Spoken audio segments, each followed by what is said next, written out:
Jéssica, eu quero saber quando que vai abrir a pré-venda do físico de Como um Dia Ensolarado Após o Inverno. Esse vídeo é para você. Não, Jéssica, eu quero saber quando você vai lançar o livro do Rafa e da Carlinha. Esse vídeo é para você também. Eu sou Jéssica Queiroz, escritora, leitora, estudiosa incansável. Seja muito bem-vinda a mais um diário de escrita. No vídeo de hoje, como já ficou bem claro, eu vou compartilhar com vocês os próximos passos do Como um Dia Ensolarado Após o Inverno e como está a situação do livro 2.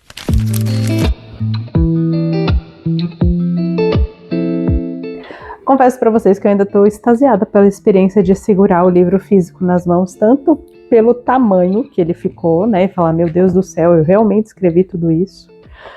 Que livrão, que livro grande. Quanto pela experiência de ler num formato de livro mesmo. Quem me segue há mais tempo sabe que dentro do processo de revisão, eu imprimi o livro, né, imprimi todas as folhas da história para marcar, para ver o que precisava ajustar de revisão, mas a experiência, ela é muito mais próxima a uma experiência que eu já tinha com trabalhos acadêmicos, né, tanto para revisar a minha dissertação, a minha tese, como o trabalho que eu faço mesmo de leitura crítica com os outros livros. Então, acaba sendo uma experiência mais acadêmica do que de leitura mesmo. Ler assim é outra experiência, tem essa cara mais mesmo de ler o livro e estar mais imersa na história. E eu fiquei surpresa até de me sentir envolvida na minha própria história e perceber como realmente eu consegui apresentar um livro no melhor formato que eu podia oferecer, né? Eu fiquei muito, muito contente com isso e até comecei a acreditar nas pessoas que chegaram em mim falando que eu comecei muito bem na ficção cristã, foi um excelente romance de estreia e eu tô começando a acreditar nisso. Agora, esse monte de tags que vocês estão vendo aqui são ajustes que uma autora que gosta de ser minuciosa quer fazer. São pequenas coisas de datas ou de tempo que afetam ou a consistência interna da história, sutilmente, ou algumas coisas com relação ao universo de histórias que eu estou preparando. Então, não é nada que afeta a história em si, quem já leu não teve a experiência alterada por isso, e quem vai ler depois também não vai ter a experiência prejudicada por causa disso, mas vai ajudar na harmonia do universo de histórias que eu estou construindo e por isso que são alterações que eu quero fazer. E aí eu vou trabalhar com a minha diagramadora maravilhosa do Entre Capas Editorial, tanto para ajustar o digital quanto o físico e abrir finalmente a pré-venda para vocês. Quais são os planos? Cuidar desses ajustes agora em fevereiro e março.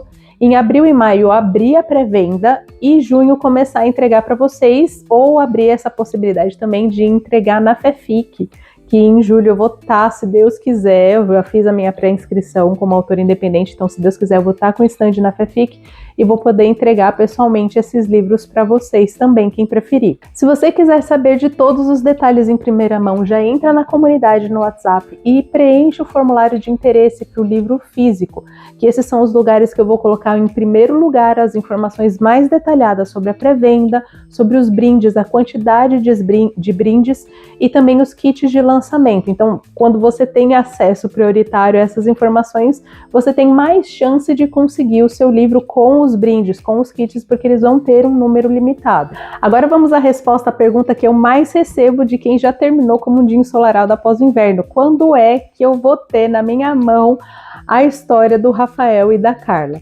Para quem tá meio perdido, a Fernanda tem duas irmãs, a Carla e a Gabriela, né? A Carla é irmã de consideração, a Gabriela é irmã de sangue, e essas irmãs e seus respectivos maridos são personagens secundários que têm um envolvimento muito intenso ali na história da Fernanda e do Mateu, e cada um deles tem também as suas próprias histórias. Quem tá aqui há mais tempo sabe que o livro 2 ele tem uma história paralela com o livro 1, então tem algumas convergências de cenas, alguns acontecimentos paralelos e a explicação de algumas perguntas que ficam no livro 1 também, né? Uma delas é a questão de como que eles se acertam, porque você vê o Rafa e a Carla com uma discussão no livro que deixa todos os leitores meio incomodados e também ali os personagens chocados com o que aconteceu. E depois de um tempo você vê eles acertados já, com tudo bem, o casamento está bem, eles estão reconciliados, está tudo caminhando muito bem na família deles.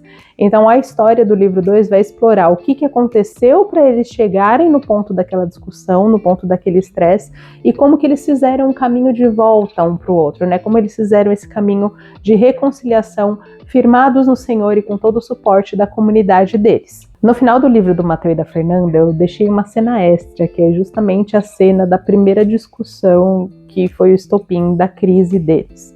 Então fica todo mundo muito curioso ali, ou tentando tomar partida do Rafael, ou tentando tomar partida da Carla, e tem sido muito interessante, porque a história já está pronta, eu estou começando a ter o retorno das leitoras beta, na verdade, e tem sido interessante ver isso, né? Por quanto tempo uma fica do lado do Rafa ou do lado da Carlinha, por que fica do lado do Rafa e da Carlinha, e todo esse retorno que tem tido tem sido muito interessante, que elas têm relatado muito como elas estão emocionadas com a história, chorando às vezes do começo ao fim.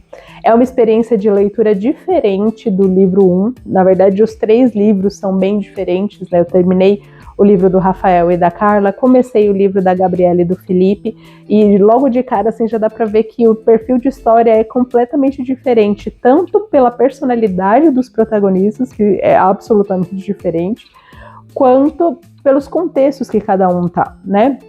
Mateus e a Fernanda estão ali numa fase de aproximação, de começo de relacionamento. Carla e Rafael estão num momento de crise no casamento e tem uma criança pequena. E a Gabriela e o Felipe, eles estão bem no casamento, mas eles vão enfrentar uma grande mudança na rotina deles, que pode afetar tudo à volta deles. E eles têm 2 meninos de 8 anos, então são contextos bem diferentes, casais bem diferentes, com personalidades e prioridades também diferentes, que afeta tudo à volta. Mas o mais importante sempre vai ser em como Deus vai ser o fundamento de todas as coisas e como a força da comunidade, né? Quando a gente tem uma comunidade forte de apoio, a gente consegue ser mais forte junto, a gente consegue enfrentar melhor cada uma das dificuldades, cada um dos desafios. De toda forma, o próximo passo é ter um tempo de edição do livro 2, quando ele retornar das betas, ali por volta de abril e maio. E aí eu penso em, depois de ajustar, fazer uma nova rodada de leitores betas por volta de julho e agosto, enquanto eu já agendo as questões de capa, diagramação e revisão. Então o plano é, até o final do ano, ter ele pronto para ser lançado. Não consigo confirmar a data agora, porque vai depender do andamento de todo esse cronograma e de agenda dos serviços que eu vou precisar contratar, mas, se Deus quiser, até o final do ano, teremos Rafa e Carlinha aí disponíveis para vocês. Paralelo a isso, eu pretendo fazer um conto de Natal com uma personagem que foi a queridinha de vocês em Como um Dia Ensolarado Após o Inverno. E eu quero que vocês, se vocês já têm algum palpite de quem vai ser essa protagonista, que vocês deixem aqui nos comentários para eu ver qual a expectativa de vocês para esse conto. Por hoje é só o que eu tenho de novidade para vocês, mas se você gosta de spoilers e de participar de uma comunidade de leitores linda e ativa, o seu lugar é o grupo Sala do Café lá na comunidade do WhatsApp, onde eu compartilho com mais frequência todo o meu processo criativo e alguns spoilers sobre as próximas histórias. Então fica aqui o meu convite para você integrar esse grupo lindo, maravilhoso que eu tenho lá com as minhas leitoras e leitores queridos. É sempre um prazer ter você aqui comigo. Fique com Deus e até a próxima!